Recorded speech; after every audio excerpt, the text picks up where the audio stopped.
ನಮಸ್ಕಾರ, ನನ್ನ ಹೆಸರು ಸುಮನಿ ವಿಕ್ರಮ್ ಬೇಡಿ ಅಂತ. ನಾನಿವತ್ತು ಬೆಳಗ್ಗೆ ಎದ್ಮೇಲೆ ಶ್ಲೋಕ ಹೇಳ್ತೀನಿ.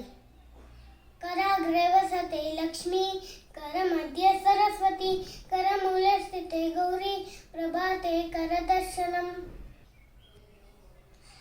ನೆಕ್ಸ್ಟ್ ಶ್ಲೋಕ ಇದು. ಸಮುದ್ರವಸನೆ ದೇವಿ ಪರ್ವತಸ್ಥನ ಮಂಡಿತೆ, ವಿಷ್ಣು ಪತ್ನಿ ನಮಸ್ತುಭ್ಯಂ ಪಾದ ಸ್ಪರ್ಶಂ ಸಮಸ್ವಮೆ. ನೆಕ್ಸ್ಟ್ ನೀವು ಸ್ನಾನಕ್ಕೆ ಹೋಗ್ತೀರಾ, ಅದರದ್ದು ಶ್ಲೋಕ ಹೇಳ್ಕೊಡ್ತೀನಿ. ಯಮುನೆ ಚೈವ ಗೋದಾವರಿ ಸರಸ್ವತಿ, ನರ್ಮದೆ ಸಿಂಧು ಕಾವೇರಿ, ಜಲೇಸ್ಮಿನ್ ಸನ್ನಿಧಿಂ ಕುರು. ಮತ್ತು ನೀವು ವಾಪಸ್ ಸ್ನಾನ ಮಾಡ್ಕೊಂಡ್ ಬಂದ್ಮೇಲೆ ದೇವ್ರ ಮನೆಗೆ ಬಂದು ದೇವ್ರ ದೀಪ ಹಚ್ತೀರಲ್ಲ, ಆಗ ಹೈಗ್ರೀವ ಶ್ಲೋಕ ಹೇಳಿ.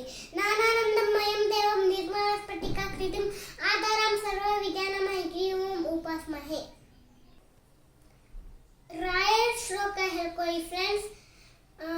ಪೂಜ್ಯಾಯ ರಾಘವೇಂದ್ರಾಯ ಸತ್ಯ ಧರ್ಮ ರಥಾಯ ಚ ಭಜತಾಂ ಕಲ್ಪವೃಕ್ಷಾಯ ನಮತಾಂ ಕಾಮಧೇನವೇ. Thank you.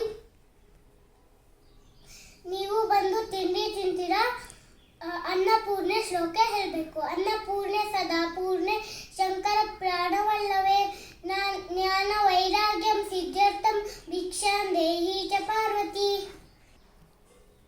ಈಗ ನೀವು ಸ್ಕೂಲ್ ಹೊರಟಿದ್ದೀರಾ, ಅವಾಗ ಯಾವ್ದು ಹೇಳ್ಬೇಕಂದ್ರೆ ಜೈ ವಸುದೇವ. ಈಗ ಸಂಜೆ ಬಂದು ದೀಪ ಹಚ್ತೀರಲ್ಲ, ಆಗ ಇದೇಳಿ. ಗುರುರೇವ ಗೃತಿಃ ಗುರುಮೇವ ಭಜೆ, ಗುರುನೈವ ಸಹಾಸ್ಮಿ ನಮೋ ಗುರವೇ ಸಹಸ್ರಾರ್ಥ ಪರಮಂ.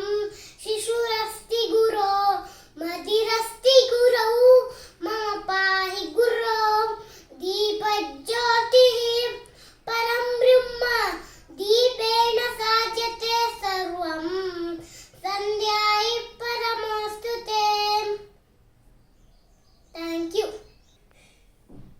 ಇವೆಲ್ಲ ಶ್ಲೋಕ ಹೇಳ್ಕೊಂಡ್ಬಿಟ್ಟು ಮಾಡ್ಕೊಂಬಿಡಿ friends. Thank you for watching our video friends.